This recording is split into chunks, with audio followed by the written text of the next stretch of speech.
Hello friends, good morning. ఎలా ఉన్నారు మీరందరూ? నేనైతే చాలా బాగున్నానండి. Welcome to my channel Ayesha seven creations. ఈరోజు నా వీడియో టైటిల్ చూడగానే మీకు అర్థమైపోయి ఉంటుంది నేను ఈరోజు ఏ డిష్తో ముందుకు వచ్చాను. అవునండి, ఈరోజు నేను మీకు చేపల ఇగురు చూపించబోతున్నాను. దానికి కావలసిన పదార్థాలు ఏంటో ఇప్పుడు చూద్దాం. చూడండి, నేను ఇక్కడ చేపలు శుభ్రంగా కడిగి పెట్టుకున్నాను. ఇది ఏం చేప? మీరు టైటిల్ చూడగానే ఇది ఏం చేప అని మీరు కన్ఫ్యూజ్ అవుతారేమో. దీని పేరు బొచ్చ అంటారండి. ఈ చేప పేరు బొచ్చ. దీంతో ఇగురు చాలా బాగుంటుంది. ఇప్పుడు దానికి కావాల్సిన పదార్థాలు ఏంటో చూద్దాం. చాలా తక్కువ ఇంగ్రీడియంట్స్తో ఈ చేపల ఇగురు అనేది టేస్టీగా చేసుకోవచ్చండి. ఇప్పుడు దానికి కావాల్సిన పదార్థాలు చూద్దాం. రుచికి సరిపడినంత ఉప్పు, పసుపు, కారం, కొబ్బరి పేస్ట్, ఎండు కొబ్బరి పేస్ట్ అనేది, అల్లం వెల్లుల్లి పేస్ట్ మరియు నూనె.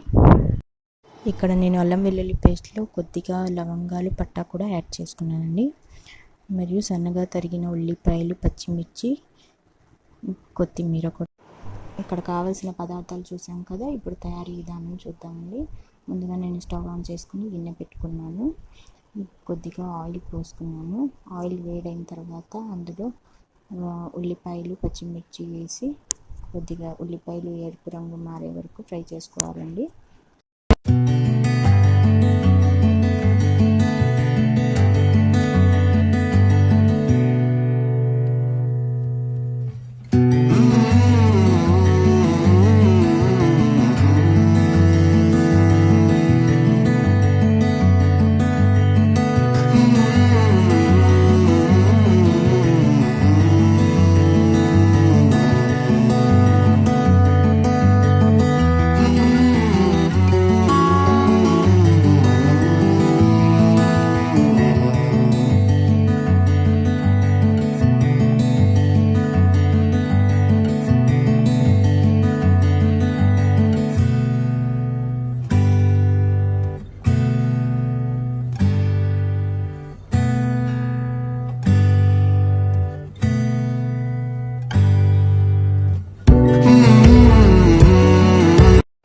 ఇక్కడ ఉల్లిపాయలు, పచ్చిమిర్చి వేగేలోపు మనం చేపల్ని మ్యారినేట్ చేసి పెట్టుకుందామండి.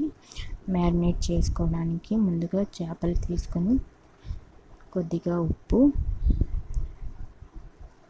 1/2 టీ స్పూన్ పసుపు, 1.5 టీ స్పూన్ కారం వేసుకున్నానండి. కారం, ఉప్పు అనేది మీరు రుచికి సరిపడినంత మీరు వేసుకోవచ్చు. ఇక్కడ 1.5 టేబుల్ స్పూన్ నేను కొబ్బరి పేస్ట్ తీసుకుంటున్నాను. మిగతా పేస్ట్ అనేది మీరు గ్రేవీలో కూడా యాడ్ చేసుకోవచ్చు. 1/2 టేబుల్ స్పూన్ అల్లం వెల్లుల్లి పేస్ట్ అండి. ఇవి మొత్తం వేసి చేప ముక్కలకి మసాలాలంతా బాగా పట్టే వరకు కలుపుకోవాలి. ఈ మ్యారినేట్ చేసిన చేపలు ఒక 10 నిమిషాలు పక్కన పెట్టుకోవాలండి. మ్యారినేట్ చేసుకొని అప్పుడే ఆ ముక్కలన్నిటికీ ఉప్పు, కారం పట్టి కూర కూడా చాలా రుచిగా ఉంటుంది. ఇలా మ్యారినేట్ చేసుకున్న చేప ముక్కల్ని మీరు ఒక 1/2 అవర్ ఫ్రిడ్జ్లో కూడా పెట్టుకోవచ్చండి. ఎంతసేపు మ్యారినేట్ చేసి పెట్టుంటే అంత టేస్ట్ వస్తుంది కూరకి. ఇప్పుడు నేను ఇక్కడ ఉల్లిపాయ, పచ్చిమిర్చి వేగిందండి. దాంట్లో ఈ మ్యారినేట్ చేసిన చేప ముక్కల్ని వేసుకున్నాను. ఇదంతా కొద్దిసేపు ఆయిల్లో ఫ్రై చేసుకోవాలండి. ఇలా 5 నిమిషాలు చేప ముక్కలు అనేది ఆయిల్లో ఫ్రై చేసుకోవాలండి. ఎక్కువసేపు చేప ముక్కల్ని కలుపుకూడదండి, విరిగిపోతాయి. సో 5 నిమిషాలు ఇలా చేప ముక్కల్ని మసాలాలంతా పట్టుకునేలా ఆయిల్లో ఫ్రై చేసుకొని ఆ తర్వాత మిగిలిన కొబ్బరి పేస్ట్ మరియు మీకు గ్రేవీకి ఎంత అవసరమో అంత వాటర్ పోసుకొని ఈ గ్రేవీ దగ్గర పడి మీకు చేప ముక్కలంతా ఉడికే వరకు మీరు మూత పెట్టుకొని ఈ కూర అనేది ఉడికించుకోవాలండి.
కూర ఉడికిన తర్వాత మీరు రుచికి సరిపడినంత ఉప్పు చూసుకొని చివరగా కొత్తిమీర వేసుకొని ఒక 5 నిమిషాలు మూత పెట్టించుకొని కూర మగ్గించుకోవాలి. అంతే, ఎంతో రుచికరమైన చేపల ఇగురు రెడీ. నా ఈ వీడియో కనుక మీకు నచ్చినట్టయితే ప్లీజ్ లైక్, షేర్ మరియు నా ఛానల్ని సబ్స్క్రైబ్ చేసుకోండి. Thank you for watching my video.